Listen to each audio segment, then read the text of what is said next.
Hello, everyone, and welcome to the Cloverly Academy.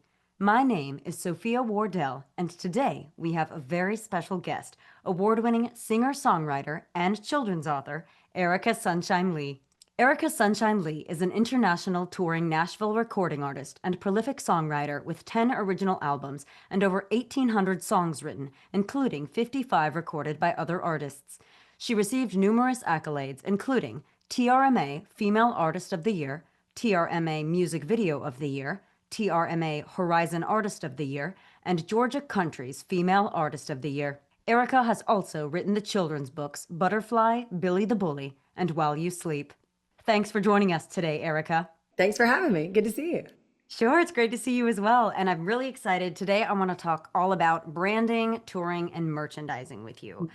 So, Erica, you perform over 250 shows a year. How do Mhm. you balance creative work with the demands of branding and touring? It's interesting. I think I have a natural more lean toward a business brain, but I am artistic and creative with my writing. So for me, I have had to have structure through the years of co-writing with other authors or artists. And whenever I'm touring, sometimes it's on Zoom, sometimes it's on FaceTime. And for me, when I get inspired, I just write. So I might be driving down the road, I might be in the shower, I might be on the porch. And just when it hits, it hits. And I have a lot of lyrics that hit at any given time. So for me, it's just kind of you trying to capture lightning in a bottle and maintain my rigorous touring schedule. And sometimes it's, maybe a week or two goes by and I'm like, oh gosh, I hadn't written a song. But then other times I write 3 songs in a day. So it just, for me, it kind of hits when it hits. And the rest of it is just, I'm always grinding. So I'm used to playing the live shows and getting there and doing the behind the scenes work. So there's not like a set time for me unless I have like an organized co-write session. Right. That's the reality of it. It's so interesting. And what advice would you give to indie artists looking to create a personal brand that really stands out without a label's backing? That's a good question because for years I even felt like I had to question my own, but it was just so natural for me. I'm from Georgia, I'm country. When I sing the ABCs, they're country. So for me, it was my underlying love of classic rock in the band that I started, combined with my background and just raised up in the country and my love to travel. And so the Georgia Gypsy just kind of melded into my brand. And then through the years, I've recorded more tropical rock, beachy island songs, but I've always maintained in my projects the country storytelling. And so I think for me it was just kind of a natural flow. And sometimes it just takes time.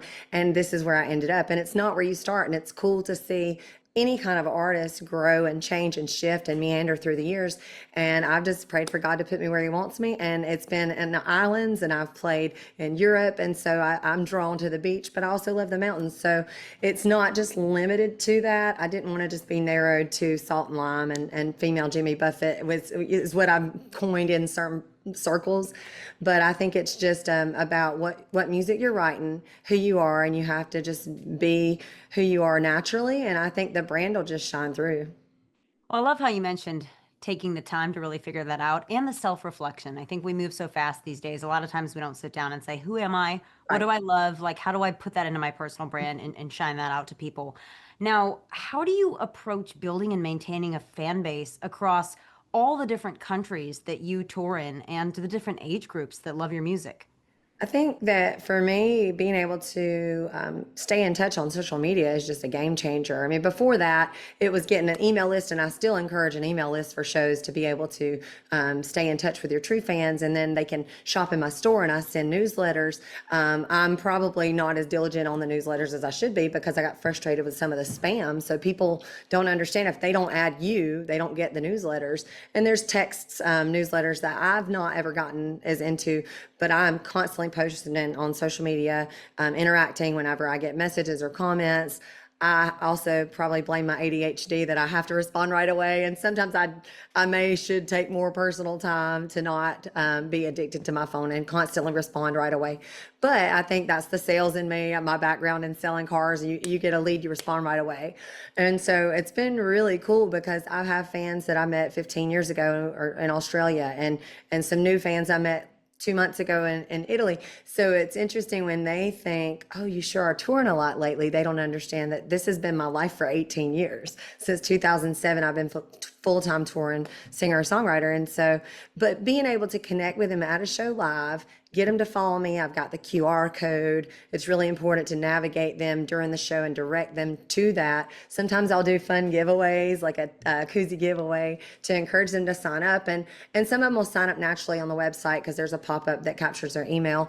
But I think them meeting you in person, there's no better way to connect. And then to follow up afterwards to see them keep in touch, and then they see the evolution of my career going from one place to the next. And then when you go through their city with apps, or for me, Bands in Town has been an incredible app because it pops up and shows them when I'm in a certain radius across the world. And whenever I'm coming to the middle of Montana this summer, they'll get an email when I book the show and remind them, because I used to text everybody, I'm playing a show in your town. And you just get to a point where you can't send 2,000 texts every single day. So I would highly suggest any artist, musician, absolutely social media, the whole Instagram, Facebook, and then now TikTok. But the newsletter is super important to maintain that personal connection and give them the updated news. And then absolutely, Bands in Town is a huge resource for me.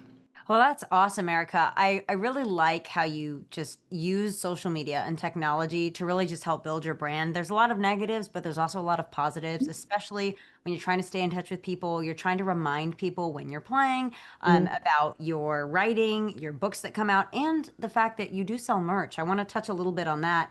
What's your most successful merch item or event, and what do you think made it catch so well?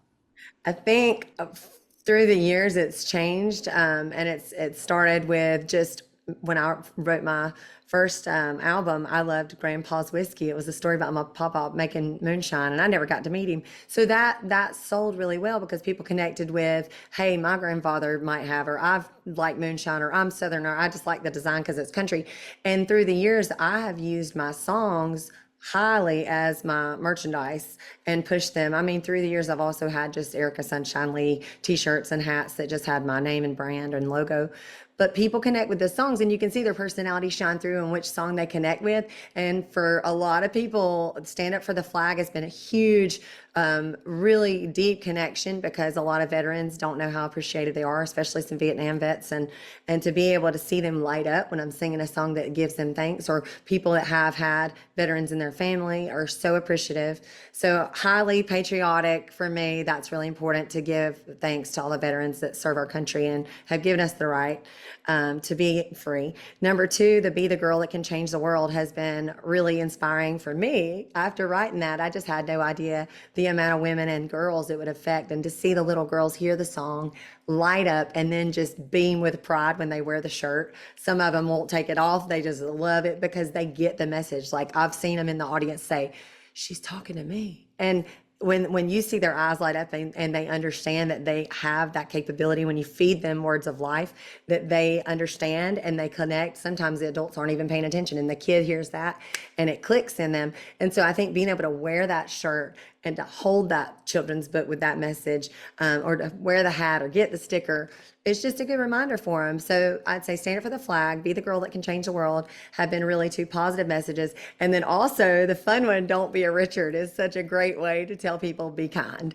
And people laugh, and people say, I know a Richard, and it's not the literal Richards, it's just slang for be nice. So that always catches people's attention. So there is like heartfelt and inspirational, and then humor. So that kind of is a lot of who I am as a person and as a musician.